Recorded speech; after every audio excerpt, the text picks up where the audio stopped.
Öten aylarda, illerde sakin olmuş könüllerde Qarmon ile söhbət edir, gezir şirmayı dillerde.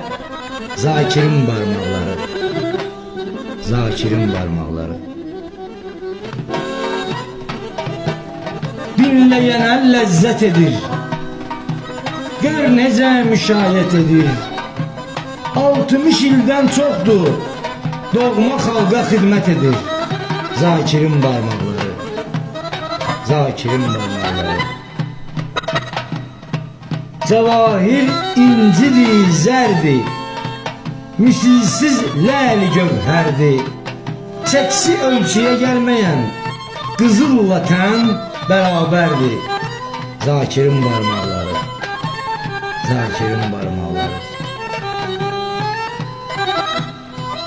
Şövq ile, məhəbbət ile, Qarmon adlı alət ile sənətə imzasını atıp xüsusi dəstixət ilə. Zakirin parmakları, Zakirin parmakları.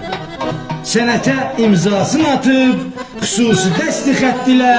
Zakirin parmakları, Zakirin parmakları.